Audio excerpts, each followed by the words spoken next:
ना चाहने वाली बात ऊपरी है और चाहने वाली बात हृदय की है। संसार शरीरों में भोगने से सुख मिलता है, अंदर बैठा है, और ऊपर से हम कहते हैं कि हम नहीं चाहते थे पर ऐसा हो गया। नहीं, अगर ये बात अंदर बैठ जाए कि हमें नहीं चाहिए ये झूठे सुख, तो फिर कोई परास्त नहीं कर सकता। तो बोले जानकारी होने पर भी प्रयोग क्यों नहीं हो पाता? वस्तु, व्यक्ति, क्रिया, स्थान, इससे जो हम सुख चाहते हैं उसे काम कहते हैं। किसी शरीर से, किसी वस्तु से, किसी पद से। इस काम में शब्द तो एक है पर इसके दोष अनंत हैं। शब्द है काम, और अनंत पापाचरण कराने की इसमें सामर्थ्य है। काम में इसमें अनंत विकार भरे हुए हैं। जब तक मनुष्य के भीतर ये बात बनी रहती है कि शरीर भोग से, वस्तु भोग से, पद भोग से हम सुखी हो जाएंगे, तो ये काम पाप ही कराता रहता है। निर्दोष, निर्विकार, निष्पाप होने के लिए इस काम का मर्दन करना आवश्यक है। सहने से ये नष्ट हो जाते हैं। शास्त्र निषिद्ध कर्म ये काम ही कराता, प्रारब्ध नहीं कराता।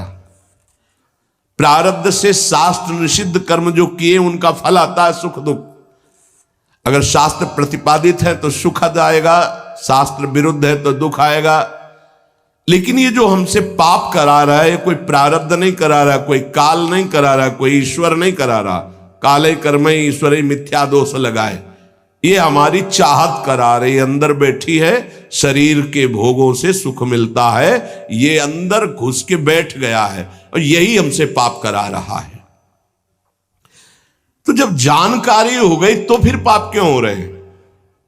जब जानकारी हो गई कि ये काम पाप करा रहा है, तो हम इस जानकारी का प्रयोग क्यों नहीं कर पा रहे? तो बोले धूमे नाव्रियते वह्निर यथा दर्शो मलेन च यथोल्बेनावृतो गर्भस तथा तेने दमावृतम। ये ज्ञान ढक गया है हमारा, जो ढका हुआ ज्ञान, ये प्रकाशित, ये काम में नहीं आएगा। जैसे 3 उदाहरण दिए। भगवान कह रहे धुएं से अग्नि ढक गई, मैल से दर्पण ढक गया, और झिल्ली से गर्भ ढक गया। अब झिल्ली के अंदर बच्चा है कि बच्ची पता नहीं चलेगा। दर्पण है, हम काले हैं कि गोरे हैं पता नहीं चलेगा, क्योंकि मैल से। धुआं होने के कारण पता नहीं चलेगा कि अग्नि है, पर बहुत जल्दी उसमें अग्नि प्रकाशित की जा सकती। फूंक मारो, अग्नि पैदा हो जाएगी। भगवान ने 3 उदाहरण दिए। उपासक में ये 3 तरह से ज्ञान ढक जाता है, तब काम अपना प्रभाव दिखाता है। 3 इसकी स्थितियां हैं। जैसे धुएं से अग्नि ढकी रहती है, ऐसे ही काम विवेक को, ज्ञान को ढक देता है।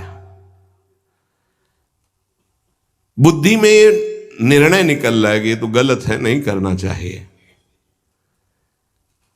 सात्विक, राजसिक, तामसिक, ये बुद्धि की 3 प्रवृत्तियां हैं, 3 गुणों के अनुसार।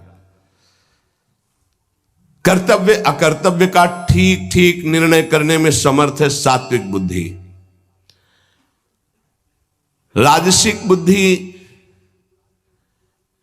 ठीक निर्णय नहीं कर पाती, असमर्थ होती है कर्तव्य का। और तामसिक उल्टा ही निर्णय करती है। ठीक निर्णय करने की सामर्थ्य सात्विक बुद्धि में है। अब जीव ही भोग इच्छा प्रकट हुई, धुआं पैदा हो गया। भोगों की ना भोगों, पाप तो नहीं बन जाएगा। धुआं है, इसका मतलब अग्नि है, ज्ञान है उसके अंदर। अब अगर उस समय उसको सत्संग मिल जाए, कोई संत की बात चलने लगे, उसका चिंतन वो रोक पावे, तो मानो फूंक मारना है। जैसे धुआं उठ रहा है, 1 2 3 फूंक मारो, आग लग गई, प्रज्वलित हो गया, बच गया। ये पहला बहुत सरल है बच जाना काम से। धुआं हो जाने पर दिखाई नहीं देता क्या है, क्या ठीक है क्या नहीं ठीक है, पर फूंक मारो तो आग उठी, धुआं खत्म हुआ। ये ज्ञान हो रहा है, बीच बीच में जलन हो रही कि भोगूं कि ना भोगूं, अच्छा है कि नहीं अच्छा है, कहीं पाप तो नहीं हो जाएगा, कहीं गलती तो नहीं हो जाएगी, पर वो धुआं है, नहीं भोग लेते हैं, अवसर मिला है, समय मिला है, भोग ले। ये उस समय उसको चाहिए, तत्काल कोई सहयोगी चाहिए विवेक का।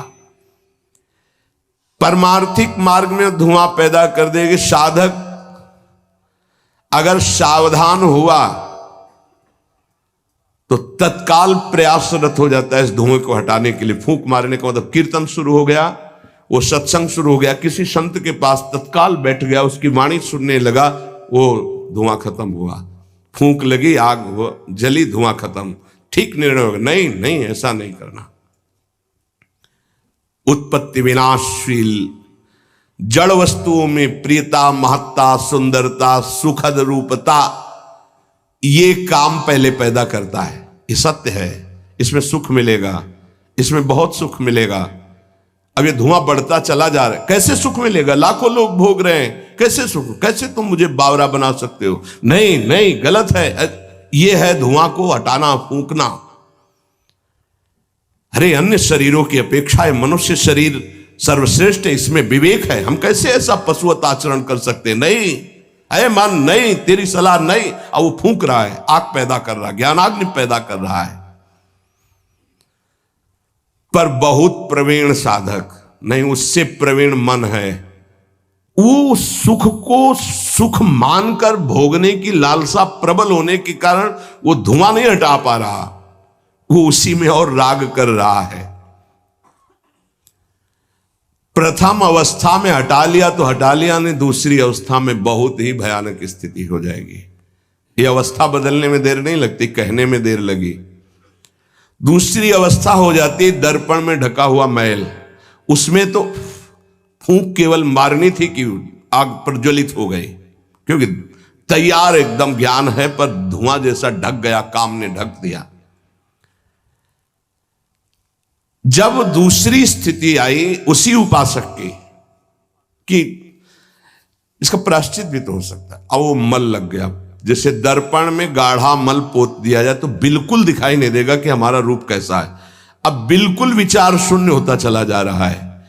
यथा दर्शो मलेन च, जैसे मैल से ढक जाने पर शीशा, दर्पण, वो दिखना एकदम बंद हो गया। उसमें तो दिख रहा था, धुआं है, आग है, मतलब विवेक काम कर रहा था। थोड़ा फूंकने की जरूरत थी, ज्ञान के प्रज्वलित करने की जरूरत थी, पर वो उधर ना की तरफ वृत्ति ना ला करके हां की तरफ वृत्ति ले आया तो दूसरी सीन पैदा हो गई स्थिति। जैसे दर्पण में मल ऐसे लगा दो तो बिल्कुल नहीं दिखेगा, और वो बिल्कुल निर्णय नहीं कर पा रहा। सतोगुण में निर्णय करने की क्षमता होती है, रजोगुण में निर्णय करने की क्षमता खत्म हो जाती है, और निश्चित हो जाता है कि भोग में सुख है। ऐसी कामना का वेग बढ़ा तो ये भूल गया कि मैं साधक हूं, मेरा कर्तव्य क्या है, मैं अकर्तव्य करने जा रहा हूं, ये भूल गया। क्योंकि जैसे दर्पण में ढक गया तो भूल गया, दर्पण में दिखाई देता मैं कौन हूं, तो ज्ञान रूपी दर्पण ढक गया काम से, अब ये उसकी सोच ही खत्म हो गई। अंतःकरण में इतना महत्व पैदा हो गया कि विकलता हो गई उसके अंदर। अब यही उसके पतन का कारण बन गया। इतना महत्व बढ़ गया कि निर्णय करने की क्षमता खत्म हो रही है कि मैं एक साधक हूं, मैं उपासक हूं, पापाचरण नहीं करना चाहिए। ये किसी का भी हो सकता है। पहली दशा बहुत जल्दी हटा जा सकता है, फूंक मारी हट गया, आग पैदा हुई ज्ञान की, नहीं नहीं। दूसरी दशा गुंजाइश है थोड़ी, उसको ऐसे पोंछना पड़ेगा, समय लगेगा, पोंछना पड़ेगा, तब दिखाई दे। नहीं नहीं, तो दूसरे में संभलना रजोगुण, ये ठीक है, ये नहीं ठीक है, क्षमता खत्म हो चुकी। पहले में क्षमता थी, दूसरे में क्षमता खत्म हो गई। तीसरा यथोल बेना व्रतो गर्भा, तीसरा तमोगुण, वो विपरीत ही दिशा की तरफ ले जाएगा। क्षमता की तो बात जाने दो, वो सारी सामर्थ्य विपरीत है, जो होगा देखा जाएगा, चलो, वो विपरीत दिशा की तरफ ले जाएगा। दर्पण पर मैल आने से उसको हटाने की गुंजाइश है, यहां तक हटा जा सकता है, दूसरी स्थिति तक, पर दूसरी स्थिति बहुत कठिन है। हटने की स्थिति अब खत्म हो चुकी, लगभग पर हटा जा सकता है, लेकिन तीसरी में तो हटा ही नहीं जा सकता। जैसे झिल्ली से ढके गर्भ का ये पता ही नहीं है कि बच्चा है कि बच्ची है, ऐसे तृतीय अवस्था में ये पता ही नहीं रहता मैं गलत कर रहा हूं या गलत करने जा रहा हूं। विवेक ही काम नहीं करता, वो उसे सुख और अपना जीवन मान लेता है। अगर उस कामना में बाधा पड़ी तो तमोगुण की वृत्ति बढ़ जाती है और क्रोध पैदा हो जाता है। क्रोध जब अपना स्वरूप धारण करता है तो हिंसा पैदा कर देता है, सम्मोह पैदा कर देता है। सम्मोह स्मृति का नाश किया और बुद्धि भ्रष्ट हुई, नष्ट हो गया साधक। ये सर्वनाश करने वाला काम। सम्मोह माने मूढ़ता, घोर मूढ़ता, कुछ निर्णय करने की सामर्थ्य नहीं रह गई। पशुवत, एकदम पशु। अब उसमें जब वाणी खुलेगी तो झूठ, आचरण होंगे तो कपट, व्यवहार होगा तो बेईमानी, कर्म होगा तो अन्याय और पाप, गुस्सा आएगी तो अत्याचार, हिंसा, इसके सिवा और कुछ नहीं। अपना रजिस्टर कभी पढ़ के देखो, अपने रजिस्टर को तो देखोगे नहीं कि अपने जीवन के रजिस्टर में हमने क्या क्या आचरण किए हैं। ये सबको देखना चाहिए। ये बात समझने की है, थोड़ा कड़वाहट जरूर है कि हम सब तत्काल भगवान को दोष देने लगते हैं, लेकिन भगवान चीख चीख के वर्णन कर रहे हैं, ऐसा मत करो इसका परिणाम ये है, ऐसा करो इसका परिणाम ये है। तो जो कह रहे हैं करो वो तो हम कर नहीं रहे, जो कह रहे हैं नहीं करो वो हम कर रहे हैं। तो उसका जब परिणाम आता है तो हम भगवान को कोसते हैं। बंबूल बोओगे तो उसमें दाग छुहारा नहीं लगेंगे, कांटे ही लगेंगे।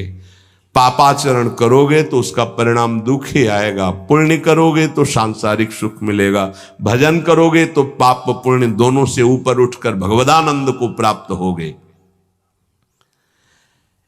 कामना में तदाकार ना होने पावे तब तक बचा जा सकता है। जहां तैयारी बनी सुख भोग की और राजी हो आपने दस्तखत कर दिए, अब आपको भगवान ही बचा सकते हैं, दूसरा कोई नहीं।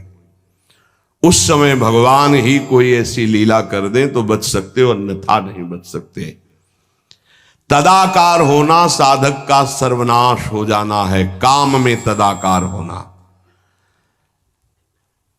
1 2 4 बार अगर आप ऐसी अवहेलना करेंगे तो आपका साथ देगा आपका हृदय और जलेगा, धिक्कार करेगा, बार बार कहेगा गलत है, कान पकड़ेगा, अब की बात नहीं। आगे बढ़ गए, ज्यादा मलिन हृदय हो गया तो आनंदित हर्षित होने लगेगा, आज ये भोगा कल वो भोगूंगा, और वो पापाचरण में हर्षित होकर आगे बढ़ जाता है। ये बहुत बुरी स्थिति होती है। जब तक साधक का हृदय धिक्कार देता है तब तक तो निकलने के चांस रहते हैं कि गलती को गलती मानता है और बार बार कहता है अब नहीं करूंगा। वो विवश होकर गलती हो रही पर वो कह रहा नहीं करो, ये निकल जाएगा, आज नहीं तो कल निकल जाएगा। लेकिन जो राजी हो गया है, जिसने इस महान पाप को अवगुण को गुण मान लिया है, निकलने की संभावना नहीं, क्योंकि तदाकार होकर उसी में लग गया है। तथा तेने दमावृतम, कामना और इसकी ये 3 अवस्थाएं हृदय में आती हैं। जो साधक ये जानता है, सुनकर के ये मानता है कि कामना में भोगों में सुख नहीं है, भगवान कह रहे हैं, संत कह रहे हैं, शास्त्र कह रहे हैं, कामना का त्याग करने से ही शांति और सुख मिलेगा। त्यागाच्छांतिरंतरम, कामना आते ही फूंक मार दो तो धुआं नहीं बढ़ पाएगा और दूसरी दशा नहीं आ पाएगी, दूसरी स्थिति काम पैदा नहीं कर पाएगा, वो दर्पण में मैल। तीसरी में तो सवाल ही नहीं उठता कि बच जाओ। परमार्थ का रुचि रखने वाला साधक कामना को पहचानना सीखे और जहां काम अंदर आवे तत्काल उसको नष्ट करना सीखे। नष्ट करने का उपाय है नाम कीर्तन, भगवत गुणवानवाद, सत्संग, श्रवण। किसी संत के समीप तत्काल बैठ जाओ, किसी साधक के समीप, और चर्चा करने लगो। काम की नहीं, भगवत चर्चा।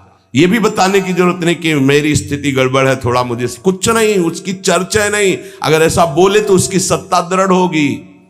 शांत, थोड़ा मन विक्षेप में आया, ऐसा लगा कि आपसे वार्ता करें तो थोड़ी देर आप सुनाइए, गोपी गीत सुनाइए, आप चतुराशी जी का थोड़ा कुछ, आप कुछ प्रभु के विषय में कोई सिद्धांत की चर्चा, सत्संग लगा दीजिए, सत्संग सुनने लगिए, एकांत से हट जाइए, बाहर मैदान में आ जाइए। तो किसी भी तरह से आपको उस समय बदलना है, चिंतन बदलना है। भगवान ने काम की 3 अवस्थाओं का वर्णन किया। ये वर्णन करना केवल आपको पहचान बताने के लिए है। कामना शब्द बोलने में देर लगती, बढ़ने में देर नहीं लगती। इतनी तीव्रता से वो प्रथम से दूसरी, दूसरी से तीसरी, और वो क्रिया में उतार देगा। इसीलिए हानि हरिवंश के नाम अंतर पड़े, लाभ हरिवंश उच्चरत वाणी। नाम चल रहा है तो विवेक ठीक है, वो बचा लेगा आपको। कामना के बढ़ने में देर नहीं लगती। कामना बढ़ने पर फिर कोई विचार की गुंजाइश नहीं रह जाती, अनर्थ परंपरा चल पड़ती है। पाप, संताप, दुख, कामना, फिर ऐसा कि आप 100 बार कसम खाएंगे फिर वहीं फिसल कर खड़े हो जाएंगे। देख लीजिएगा, 1000 बार प्रतिज्ञा करेंगे, एक नहीं 1000 बार, और काम वहीं रौंद के गिरा देगा, पक्का।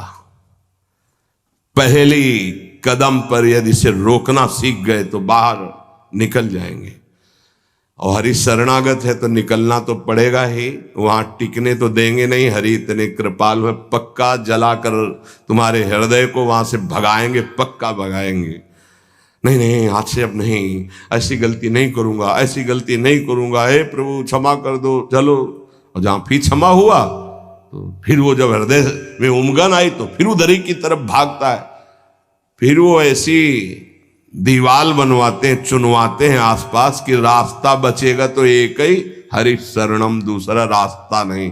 इसीलिए भगवान का आश्रय लेकर भक्ति करने वाला उपासक बहुत जल्दी विजय प्राप्त कर पाता है इन विकारों पर, अन्यथा मार के गिरा देते। बहुत बड़े विजयी योद्धा हैं, काम, क्रोध, लोभ, मोह, मद, मत्सर। हरि बचावे। वैसे कहा भी है हरि ने कि मामेवे प्रपद्यन्ते माया में ताम तरन्ति, मेरी शरण में आ जाओ तो बच जाओगे। समस्त दोषों का नाश, समूल काम का नाश, समस्त संबंध विच्छेद, एकमात्र भगवान का आश्रय लेकर भजन करने से हो जाते हैं।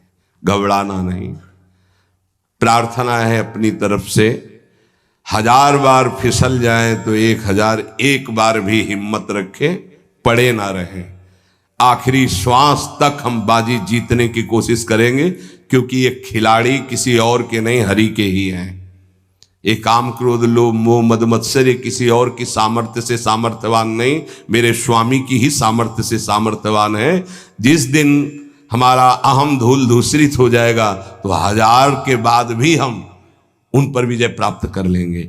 इसलिए किसी भी स्थिति में कोई भी उपासक निराश तो होवे ना।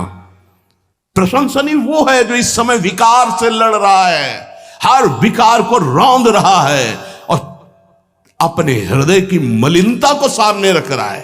कौन है हृदय की मलिनता को रखता है? प्रशंसनीय वो है इस समय जो अपने जीवन को संभाल ले। भगवान की असीम कृपा है उन उपासकों पर जो यौवन अवस्था को पवित्र करके चला रहे हैं। सातरति सातरति सा लोकांतारति। आप प्रभु के लिए इतनी जलन सह रहे ना, वो बहुत कृपाल है, वो देख रहे, एक एक सेकंड का हिसाब होगा।